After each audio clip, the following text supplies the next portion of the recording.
Hi, I'm Kevin Werbach, professor of legal studies and business ethics at the Wharton School of the University of Pennsylvania.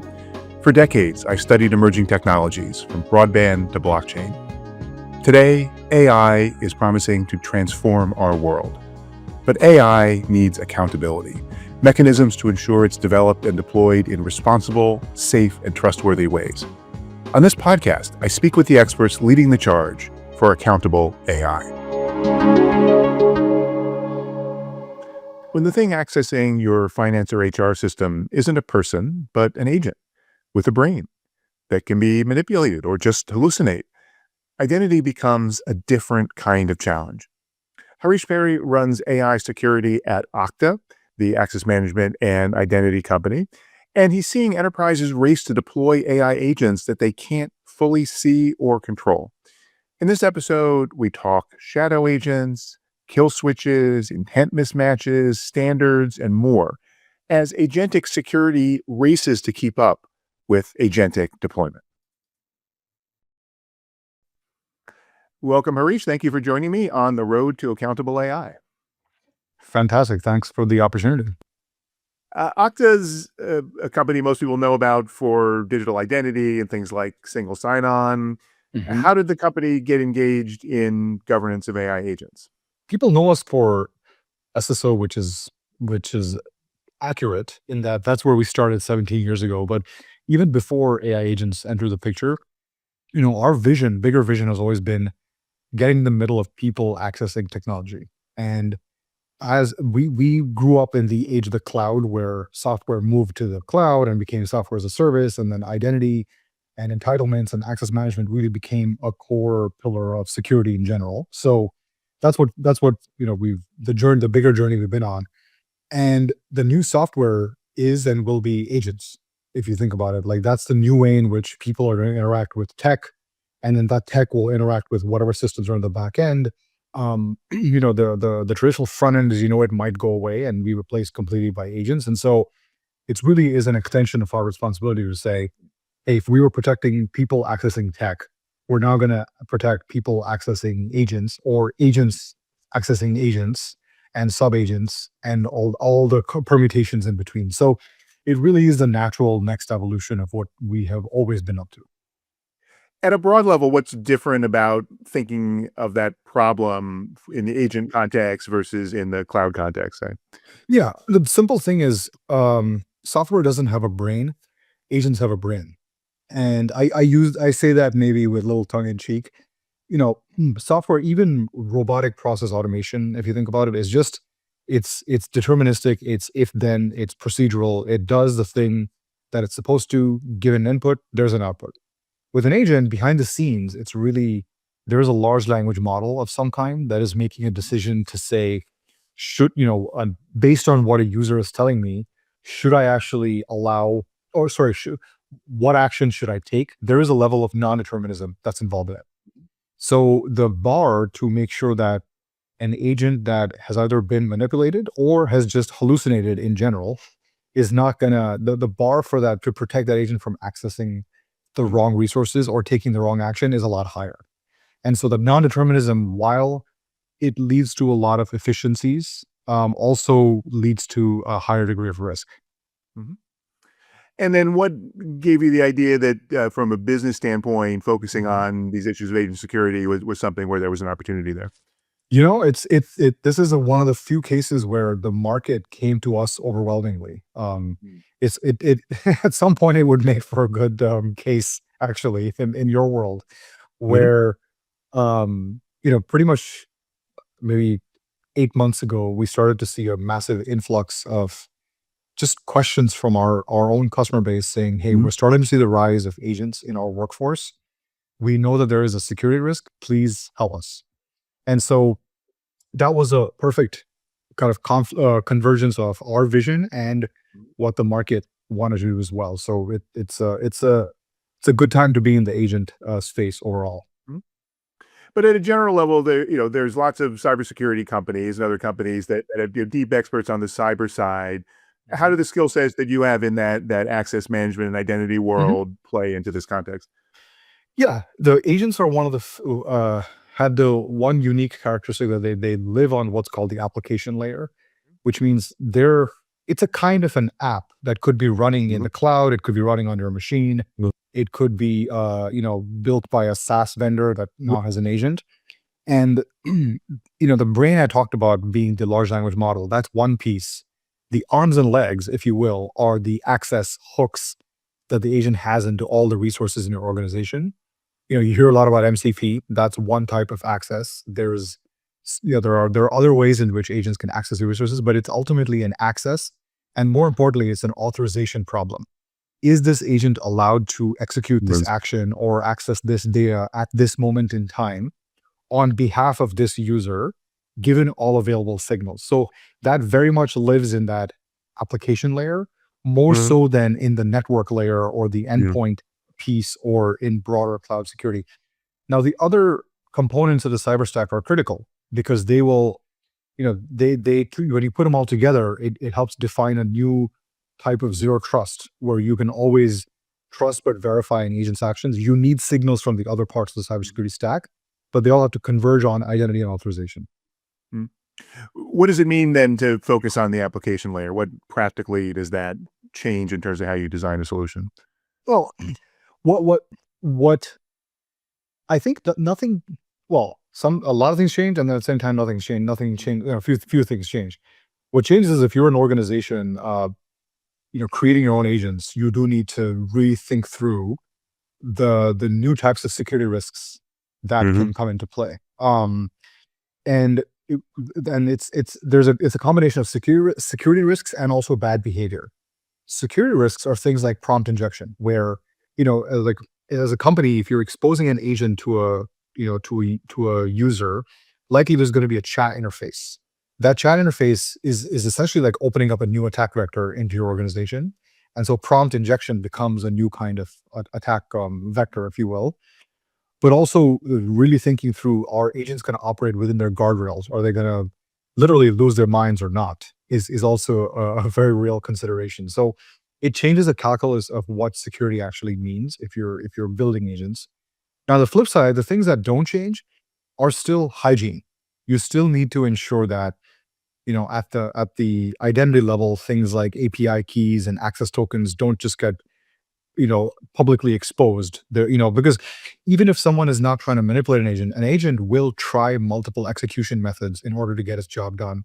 And one of those could be, let me just scan the file system and see if I can find the API key that's written in plain text somewhere, and then proceed to delete a database. These have happened. These are real situations that have happened. And so data hygiene, authorization hygiene, all are old issues. These have been around for 30 years. They become even more important now. So some things change and some other things are the same, but even more relevant than before. Do you have a working definition about what constitutes an agent? Does it matter? People should have use started these with that, terms yes. in very unclear ways often. Yeah. And yes, that's a fair point. I mean, agentic is a broader category of systems that can, take actions or make some decisions on their own that may not be a direct reflection of what they were prompted to do because they have some reasoning and some inference baked in there.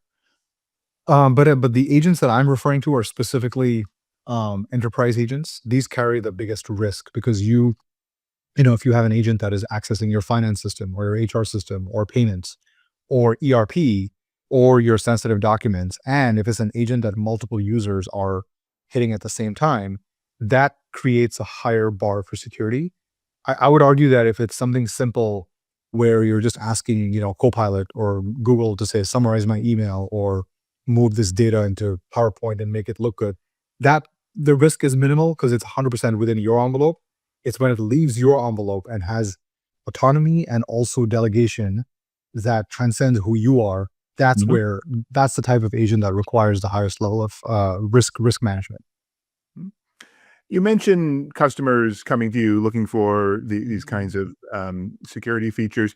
What are you seeing out there in terms of both the maturity level for enterprises deploying agents and correspondingly the maturity level on governance?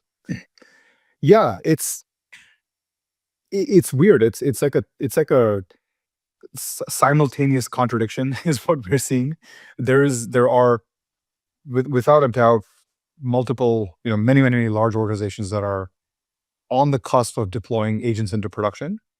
At the same time, there's, when you dig into it, it's like sometimes there's confusion around what exactly they're going to be deploying to production. So it's kind of like talking out of both sides of their mouth, but that's the truth about any major technology transformation, right? There's a pressure to do something, but then when you're actually at the point of doing that thing, there's always some second guessing. There is one pattern though, which is the coding assistants are everywhere. Claude Code, Cursor, Windsurf, Codex. Those are massively proliferated throughout every enterprise right now, and we are seeing a common pattern of that being a risk, in the sense of, these assistants have access to your code base, your databases. It's quite sensitive stuff, and so it does require a much higher level of authorization and access control. Mhm. And all of the companies that are behind those tools are working on guardrails and governance. So what's the role that a company like Okta plays, or, Yeah. or the need for something above and beyond that? Well, it's funny. They are, but sometimes the guardrails that are being worked on are more in the realm of what I would call pure play AI. So it's to ensure the model doesn't lose its mind. Um, the reason the reason there'll always be, not, whether it's us or someone else, it has to do with independence and neutrality, and it has to do with the fact that you, from a cybersecurity perspective, you do want to separate out the authorization control plane from where the agent is actually running. That gives you what's called a layered defense strategy, because then it's multiple hops then an attacker has to break through it in order to get to the gold mine. If you put it all in one place, you are concentrating a risk. If you spread it out, you're diversifying a risk. It's in financial terms. And so that the need for independent, neutral control plane is more important than ever. It's what we did for human identities when humans were connecting to SaaS, and still are, but it's what we are doing for agents connecting to resources as well. And so separating it out from the frontier models, from the agent runtimes, is actually a smart move from a cyber risk perspective. For someone who isn't as technically familiar, what exactly does an authorization control plane mean? Yeah, it's as simple as, what can my agents access and what can they do? Hmm. That's as simple as that. So what can they access? Meaning, does every agent in your organization have a unique identity? And that matters because the regulators are going to want auditing, logging, and tracking of these agents at a transaction level. If you look at where the EU AI Act is going, Article 14 specifically calls for that, and that's going to hit all the companies in the EU very soon. So that level of like independent agent identity is critical. But the second piece is, for a given agent, centrally controlling what they can access and the access levels is also, important from a regulatory perspective. So that's one part of authorization. But the second part, which is actually, I think, more exciting, is what can they actually do at runtime, which is this idea that when somebody prompts an agent to do something, one of the, it's checking whether the intent of the user matches the actual action, and checking for discrepancies is the future of authorization. That's what a control plane does. So for example, if you tell an agent, clean this thing up, and what you meant was just move stuff into one place, but they interpret it as delete, that's an intent mismatch. And so how do you have a control plane that can prevent that from happening before it's too late? So that's what I mean by an authorization control plane, is really getting to what we call fine-grained, dynamic, context-based authorization is the holy grail of where we're pushing towards. Let's take that example, the clean this up. That's not a situation where the agent was necessarily wrong. It seems like that's something where the user is It's English. underspecifying. It's literally interpretation of English. So Yes. it's essentially similar to the alignment issues that the model developers are having to wrestle with. So how would you address a situation like that? So a few different things. You would ensure that the one is at a coarse grained level, the agent doesn't actually have broad-based rights into certain data sets. At a fine-grained level, you would introduce that context authorization I was referring to. And then you would be, as a builder of the agent, you would also introduce human in the loop to ensure that before some super sensitive transaction is executed, you are doing the final check of, hi, I'm about to delete. Do you approve? It's like, wait, hold on, stop.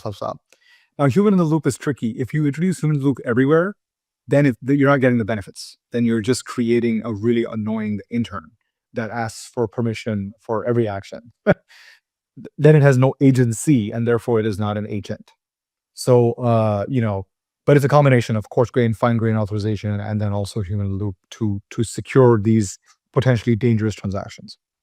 And the answer to that problem you described for human in the loop is identify a limited subset of situations where it's Moving important. money, updating a Okay. SOX control database, changing an address, something that you know that a regulator might complain about. Mhm. If you're in financial services or healthcare, but that's something that the designer of the agent needs to take into account up front. Mhm. Back to the first part that you were describing a minute ago, you talked about identity and why that's important and may be required under regulation. How hard is it to identify agents? Ah, so it's not actually it's not hard per se. It's more about how fast can you get there. So in cyber terms, we talk about it as being on the edge, living on the various edges. So let me give you an example. One way in which rogue agents creep into an organization is somebody just goes and on their work machine, they download Claude Code or Cursor. So now question is, how do you detect that? Mm. There are ways of detecting it. There are very, very robust endpoint, softwares like CrowdStrike and Palo Alto and Jamf for the Mac universe. And so, it's part of what we're doing is integrating with those guys to say, you literally live at the OS level, so you should be able to detect if somebody installed Claude Code that's unauthorized. And so you flag that, you give it an identity, and then you ensure that you bring it under control. That's one edge, is the endpoint, as we call it. The other edge is the network. So there are, vendors like Zscaler that literally live at the secure edge. They can sniff all the traffic as it's going in and out of the company. And so there's patterns that can tell you if there's agentic traffic or not. But again, once you detect it, what do you do about it? The key is then you have to give it an identity, right? It's like you find a rogue and you register them in the system. That's kind of what the whole. Another edge is the browser, where if somebody goes and uses their credit card to get access to some SaaS vendor that gives them an agent, you can put a plugin in the browser to Mm. sniff that out and then register that. So it's a multifaceted approach, but it's a little bit like law enforcement. Like you have to you have to live at all the edges, Yeah. and then you got to catch the rogues and bring them into the system. That's so it is actually a collaboration between all the cyber vendors to make this work. Do you find that organizations are aware of this? That this Yeah, is kind of the shadow agent problem, and 100%, what do they 100%. find when they actually turn this on and they see everything going Yeah. on? So it's interesting. 100% awareness that there is shadow AI running Yeah. around. But when you actually double click into it, what you realize is 20% of agents carry about 80% of the risk. Yeah. And so the question is, you can discover every agent that's out there, but bringing those agents under control may get you no benefit. There's a certain set of agents, and these are like the multiplayer enterprise agents, the ones that are accessing sensitive resources. Mhm. Discovering those and controlling those, even though they're small in number, they're big in risk. And the blast radius, as we say in cyber speak, is very high. And so this conversation is shifting from find everything to find the very dangerous ones, and those need to be brought under control. It's quality over quantity of discovery. So what about the problem that agents can spawn other agents? How do organizations maintain that identity in that environment? The notes from the field, if you will, are that is a really good theoretical problem right now. But at scale, we don't see that happening yet. Now, the way to fix it though is if an agent spawns a few ephemeral agents that are short-lived just to get some specific tasks done.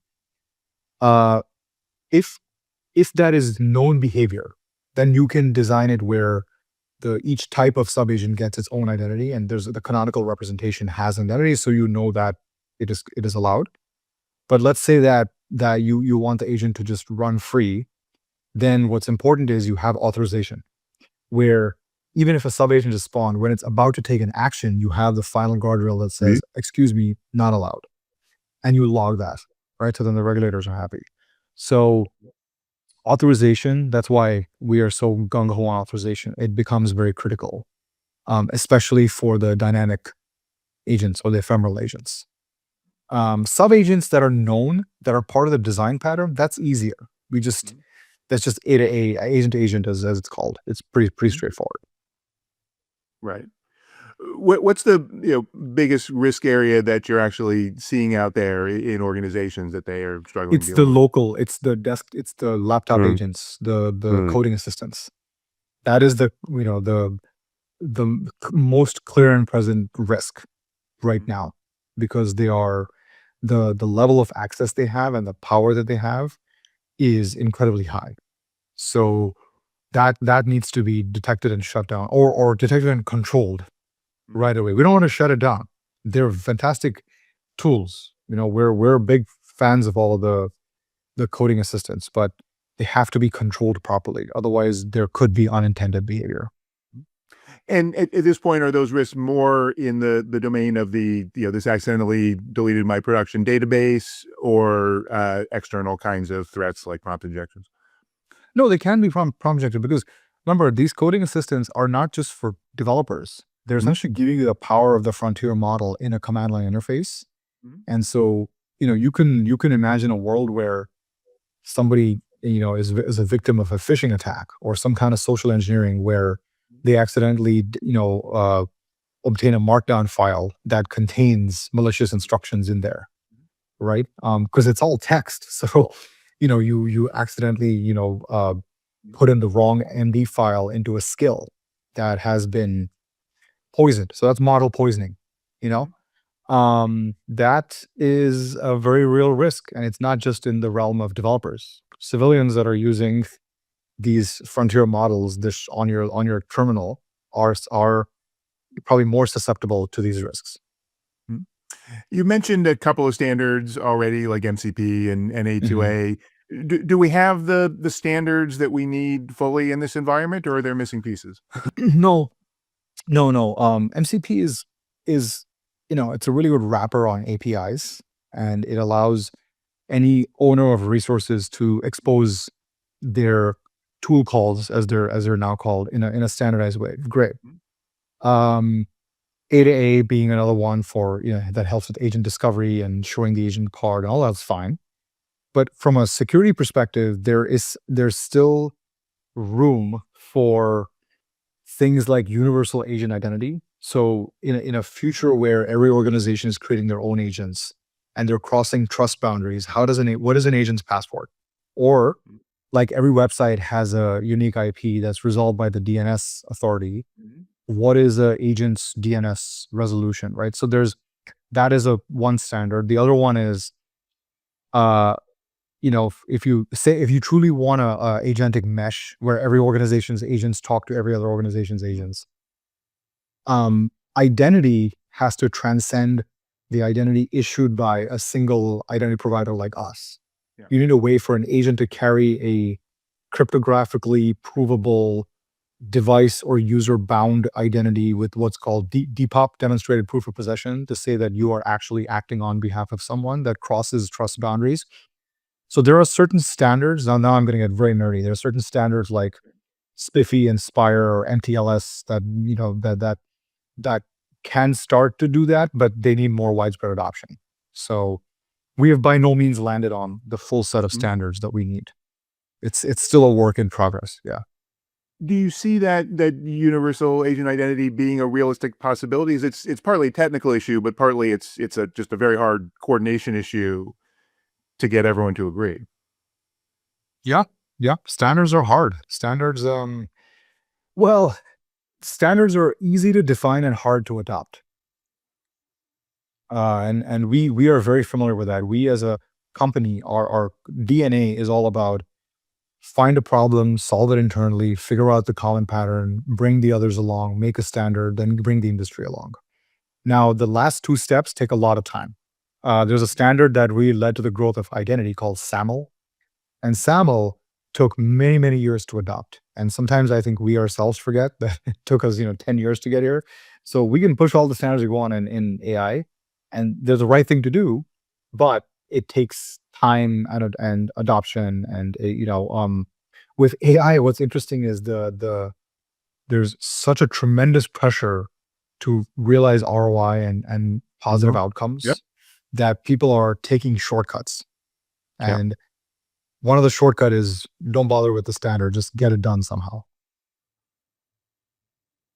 Yeah, although it's interesting, with not entirely the same thing, but with MCP, Anthropic put it out there, and suddenly all their competitors adopted it, and it's become fairly ubiquitous, at least for those tool calls. Yeah, and because it was a blocker to the core, the most core value that agents would provide. The security part of it will take longer, and this is always the tension between innovation and security, right? Like you want to innovate, but then as you innovate, you might introduce risks. The developers all they're like, or whatever, don't bother me with all this. I just want to get this cool agent out there. Mhm. Security guys, get out of my way, kind of. So there's always that tension. Yeah. You mentioned earlier the EU AI Act and some of the requirements that it's going to put into place. More Mhm. generally, how do you see regulation impacting on these developments you've been talking about? Yeah. The biggest thing is going to be attribution, or traceability, right? Or accountability. Come up with whatever big word you want. Is the idea that can you prove that an action that was taken by an agent within a company was on behalf of a user? If so, which user? And if so, why?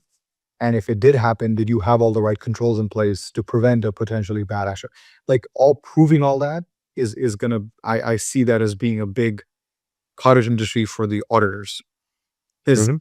uh and the way you do that is the only system that can do that is the one that's in the what we call inline. It's inline in the flow from user to agent to resource, which is identity. So that's the trend that one big trend that we expect to see from a regs perspective. The other one is kill switch, is Mhm. this idea that can you halt this agent's activities instantaneously Yeah. if breach is detected, which also requires a central authorization control plane. Because then you have it's the faucet. You just turn off the mains in the Mhm. basement of the house, and that agent is shut off. Mhm. A lot of that, though, assumes that there is something like an audit requirement, and in financial services, we've got this whole infrastructure, and you can't file your quarterly numbers without getting them audited. Are we going to go to that point where there's mandatory audit requirements? We're going to have to pull enterprises to put Mhm. all these things into place? Yeah, like the way you see it is, um, like NIST or one of the government authorities will usually put out their position on it, and so we're actually working with them to formalize kind of what are the right architectural considerations for agentic security. Those will then be adopted into state specific and federal regs.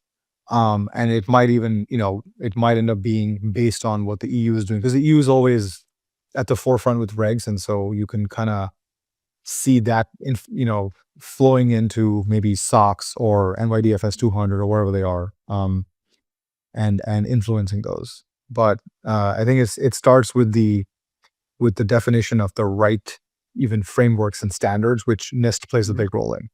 Mhm. So one thing I want to ask you about is in the US, we don't have a lot of certainly federal AI regulation, but we do have a lot of litigation in the US. And to what Yeah. extent is it possible that the need to attribute when things go wrong and someone is suing might drive companies to deploy some of these capabilities?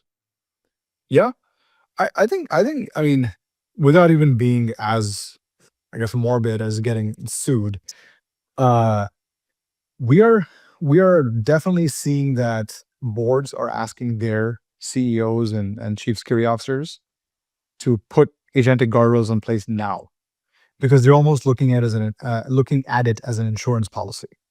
Mhm. Uh, Now, I can't speak to how cyber insurance rates are changing and those, that was changing, but I don't think we have to wait for something legal to happen. Like this is a mandate from boards right now to pretty much, for in the Fortune 500 to all of the, like from, I guarantee you this is a topic in every security review that's happening in all those firms. So overall, how do you see this market evolving? It'll follow some usual ebbs and flows and it will stabilize. Not saying Gartner hype cycle or pick your sigmoid type graph, for this. I do predict though that this can be bigger than cloud and SaaS overall, just because the productivity gains are phenomenal, and then they compound because as they get better, they can make themselves better, and there is that whole like the true generative agents. So the what that means is the pie overall of the agentified economy is huge, which means all the sub players each of their pies will grow as well. Mhm. And in particular, with regard to the security piece of it, how does that world look to you as it goes forward? Oh, I think that a lot of cybersecurity is based on this thing called zero trust, which is this idea that you need to trust but verify at every layer of the stack, and then at every system to system. But it was based on humans attacking humans. It was never based on humans delegating to agents that might do crazy things, or agents attacking agents. And so I think there's going to be a big toss up for who's going to own the future of zero trust. The signals are the same. They're coming from devices, from endpoints, from cloud management, from browsers.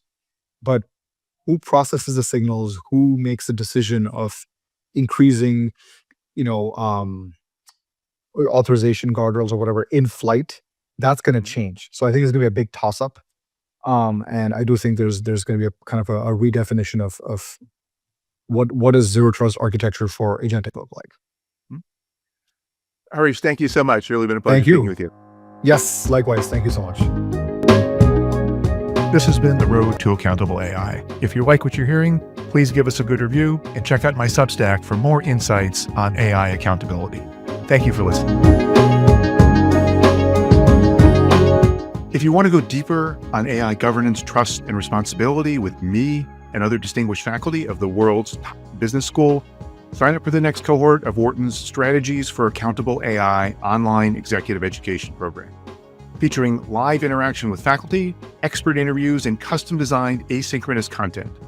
Join fellow business leaders to learn valuable skills you can put to work in your organization.